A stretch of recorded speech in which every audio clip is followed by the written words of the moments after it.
Marcharemos no sul e no norte, ninguém pode esta marcha deter.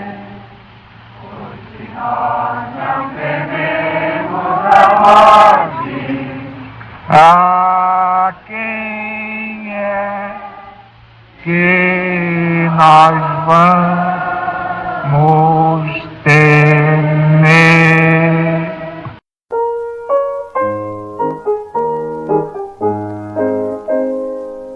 Marcharemos no sul e no norte, ninguém pode esta marcha deter. Pois se nós não tememos a morte, a quem é que nós vamos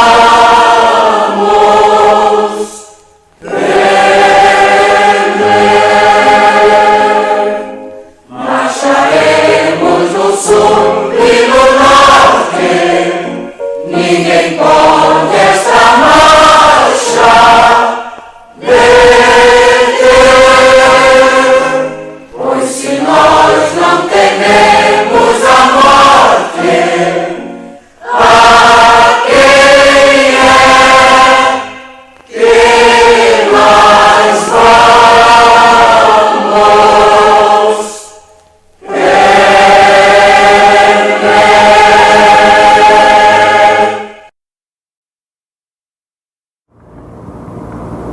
Jesus segundo São João,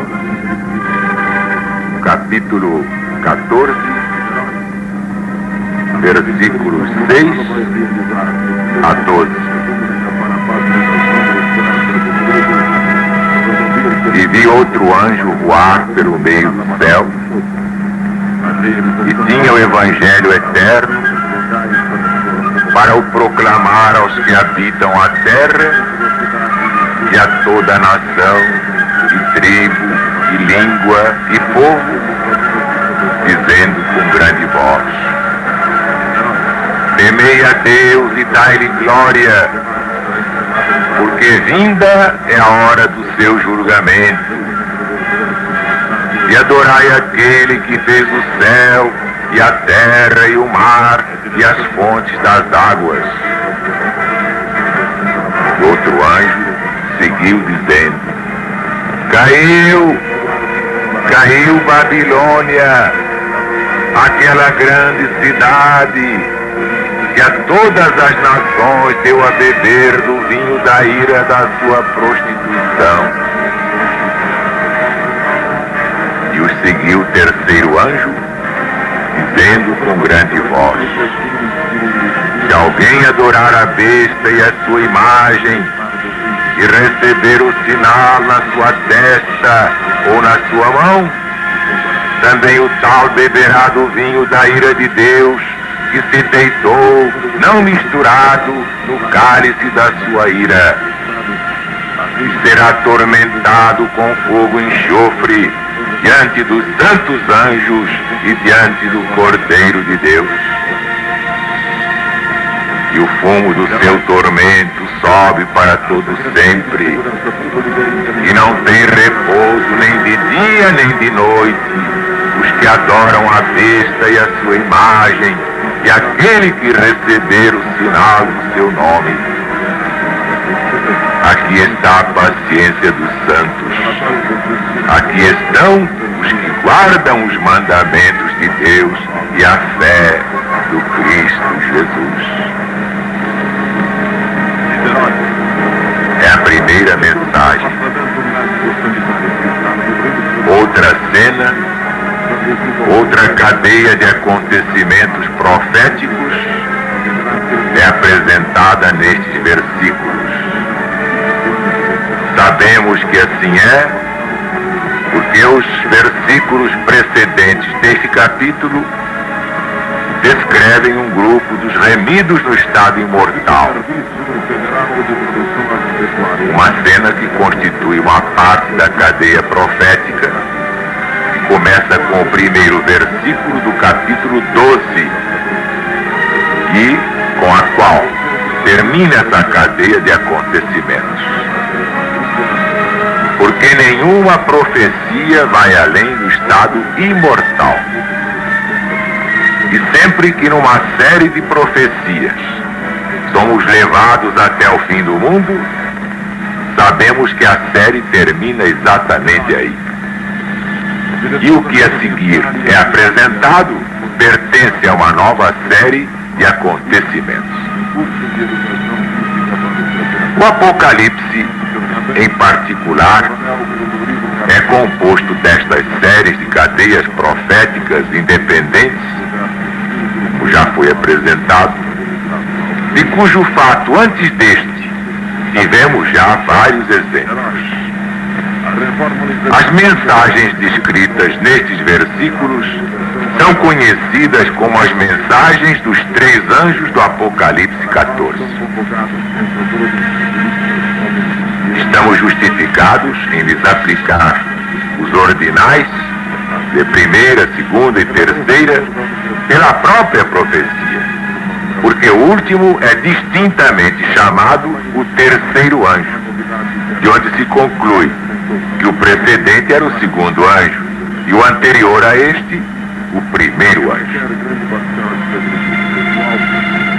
Estes anjos são evidentemente simbólicos, porque a obra que lhes é atribuída é a de pregar o Evangelho eterno ao povo. Mas a pregação do Evangelho não foi confiada a anjos literais. Foi confiada a homens que são responsáveis por este sagrado depósito colocado em suas mãos pela misericórdia do Cristo. Cada um destes 3 anjos simboliza, portanto, um corpo de ensinadores religiosos com a missão de tornar conhecidos aos outros homens as verdades especiais que constituem respectivamente a responsabilidade destas mensagens. Mas além disso, devemos considerar que anjos, literalmente, estão vivamente interessados na obra de evangelização dos homens. São enviados para ministrar em favor daqueles que hão de herdar a salvação. E como a ordem em todos os movimentos e planos do mundo celeste, não é mero produto da fantasia supor que um anjo mesmo tenha o cargo e a supervisão da obra de cada mensagem. Basta confrontar este Apocalipse, capítulo 1, versículo 1, capítulo 22, versículo 16, e São Paulo aos Hebreus, capítulo 1, versículo 14. Um anjo quer dizer um espírito de luz, um daqueles que já se identificaram com o Cristo de Deus, como o próprio Jesus pôde e poderá sempre dizer: eu e Deus somos um. Nestes símbolos vemos o flagrante contraste que a Bíblia estabelece entre as coisas celestiais e as coisas terrestres. Sempre que é preciso representar governos terrenos daqui debaixo da terra, até os melhores dentre eles, notem bem, o símbolo mais apropriado que se pode encontrar é um cruel, um voraz animal selvagem. Vejam bem se não é verdade. Mas quando é necessário apresentar a obra de Deus, um anjo revestido de beleza, cingido de poder, é escolhido para simbolizá-la. A importância da obra apresentada nos últimos versículos citados será evidente para quantos queiram estudá-los com atenção. Sempre que estas mensagens são devidas e proclamadas, devem, pela própria natureza das coisas, constituir o grande tema de interesse para esta geração. Não queremos dizer que as grandes massas da humanidade que então vive, lhes preste atenção, porque em cada época do mundo, a verdade presente para esse tempo tem sido geralmente desprezada, mas constituem o tema a que as pessoas prestarão mais viva atenção se estiverem dispersas para o que diz respeito aos seus mais altos e sagrados interesses. Quando Deus manda aos seus ministros que anunciem ao mundo que é vinda a hora do seu julgamento, do seu juízo, que Babilônia caiu, que todo aquele que adorar a besta e a sua imagem terá de beber do vinho que se deitou, não misturado, no cálice da sua ira, aliás, a ameaça mais terrível do que qualquer outra que se possa encontrar nas escrituras da verdade. Ninguém, a não ser com perigo da sua própria alma, pode considerar estas advertências como não essenciais e passá-las assim por alto, com negligência, sem nenhuma atenção. Daqui a necessidade do mais fervoroso esforço em cada época, e em particular na nossa, porque aqui tantas evidências prenunciam a vinda iminente da crise final deste planeta, para compreender a obra de Jesus, a fim de não perdermos o benefício desta verdade. Este anjo do Apocalipse, versículo 6 do capítulo 14, é chamado outro anjo, devido ao fato de São João ter visto antes um anjo voar pelo meio do céu, de um modo semelhante, como vem descrito no capítulo 8, versículo 13, proclamando que as últimas 3 da série de 7 trombetas eram trombetas de ais. Isto foi próximo do fim do século VI. O primeiro ponto a determinar aqui é a cronologia desta mensagem. Quando se pode esperar com fundamento a proclamação: vinda é a hora do seu julgamento? A simples possibilidade de que seja em nossos dias nos convida a examinar este assunto com muita atenção. Mas a grande probabilidade, mais ainda a prova positiva de que assim é, como se verá no desenvolvimento deste argumento, devia fazer saltar cada pulso e bater mais alto cada coração, com o senso exato da importância vital desta hora. Apenas 3 posições são possíveis quanto à cronologia desta profecia apocalíptica. E como é de esperar, todas elas são tomadas por diferentes expositores. Estas posições são, primeiro, que esta mensagem foi dada no passado, em primeiro lugar nos dias dos apóstolos, em segundo lugar nos dias dos reformadores. Segundo, que há de ser dada num tempo futuro. Ou terceiro, que pertence à presente geração. Então vamos logicar. Vejamos em primeiro lugar a respeito do passado. A própria natureza desta mensagem se opõe à ideia de que possa ter sido dada nos dias dos apóstolos. Eles não proclamaram que tinha vindo a hora do juízo de Deus. E se o tivessem feito, não teria sido verdade. Sua mensagem teria sido manchada com o estigma da falsidade. Eles tiveram alguma coisa a dizer acerca do juízo, mas indicavam seu cumprimento para um futuro indefinido. No Evangelho de Jesus segundo São Mateus, capítulo 10, versículo 15, capítulo 11, versículos 21 a 24, uma citação das próprias palavras do Cristo: o juízo de Sodoma e Gomorra, Tiro, Sidom, Corazim, Cafarnaum, foi localizada indefinidamente no futuro. São Paulo declarou aos supersticiosos atenienses que Deus tinha determinado um dia em que havia de julgar o mundo. Verificar o livro de São Lucas, Atos dos Apóstolos, capítulo 17, versículo 31.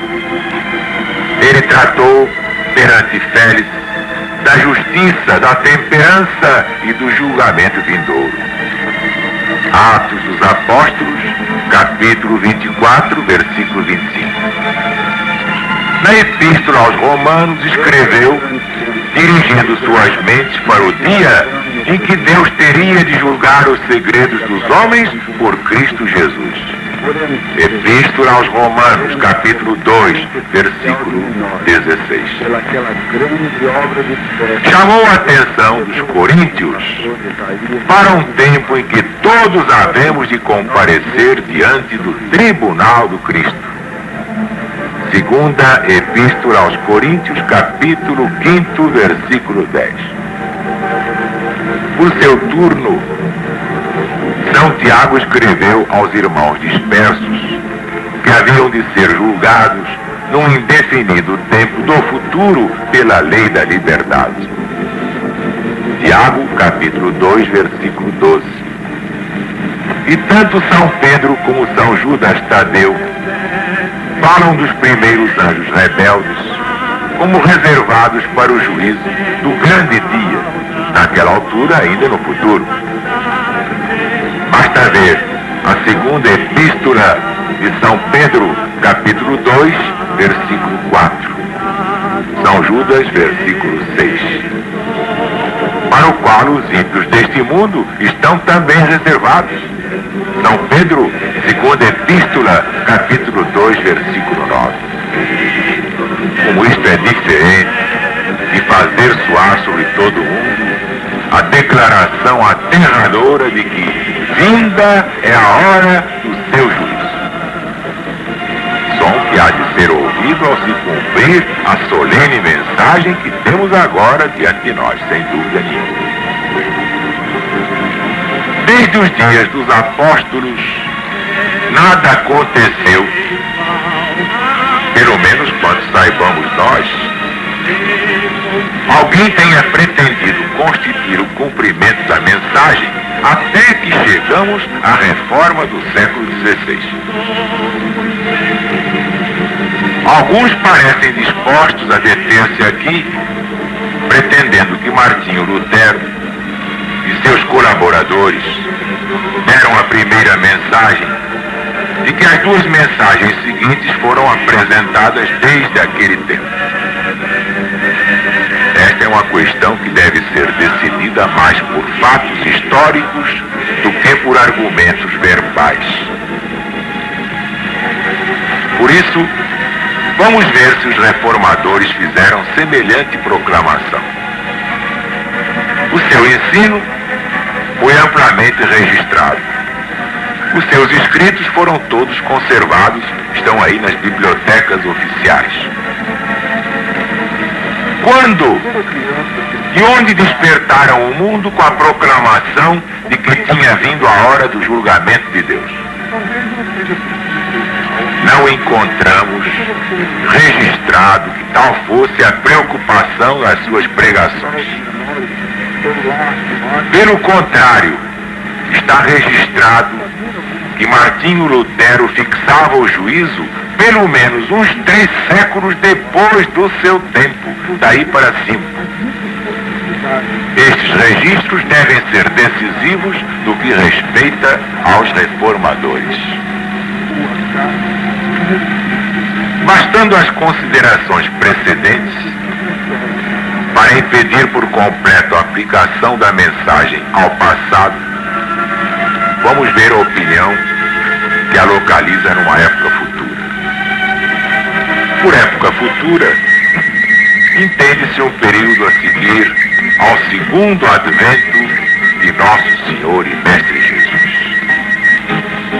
E o motivo apresentado para localizar a mensagem nessa altura é o fato de que São João viu o anjo voar pelo meio do céu logo depois de ter visto o Cordeiro de Deus no Monte Sião com aqueles 144.000.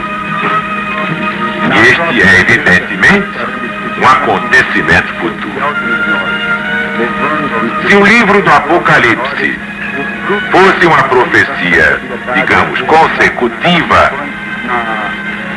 haveria razão de ser neste raciocínio.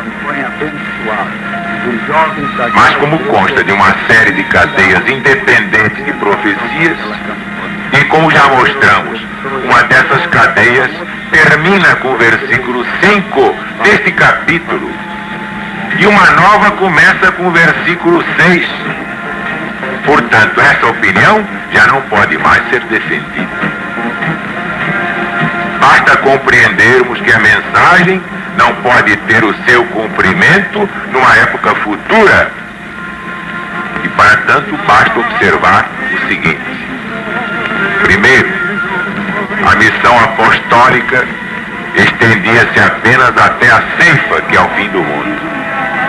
Portanto, se este anjo, com o Evangelho eterno, vem depois deste acontecimento, prega outro Evangelho, então sujeita-se ao anátema do apóstolo Paulo, aos Gálatas, capítulo 1, versículo 8. Segundo, a segunda mensagem não pode, evidentemente, ser dada antes da primeira. Mas a segunda mensagem anuncia a queda de Babilônia, e depois disso se ouve uma voz do céu dizendo: sai dela, povo meu. É absurdo localizar isto depois do segundo advento de Jesus, vendo que todo o povo de Deus, tanto vivos quanto mortos, é nesse tempo arrebatado a encontrar o Senhor nos ares para estar sempre com Ele. E depois disto não podem ser chamados a sair de Babilônia. Cristo não os leva para a Babilônia, mas para a casa do Pai, onde há muitas moradas.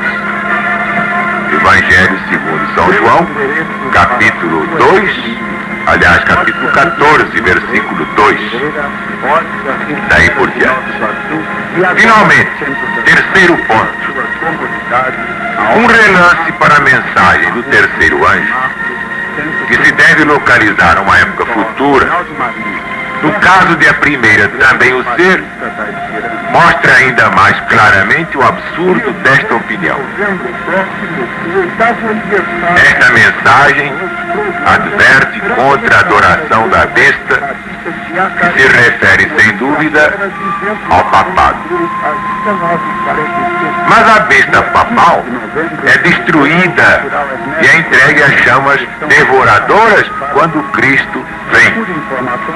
Livro do profeta Daniel, capítulo 7, versículo 11.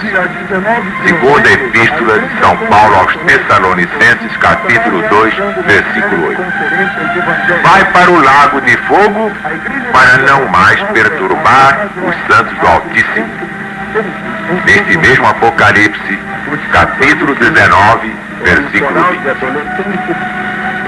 Para que defender o absurdo de localizar uma mensagem contra a adoração da besta, num tempo em que a besta cessou de existir e o seu culto é, portanto, impossível? Portanto, meus amigos, meus irmãos, já tivemos para hoje matéria de muita profundidade espiritual. Meditem. Peçam a Deus aquela intuição que descobre todos esses segredos porque isto é dado àqueles que realmente amam seu Senhor.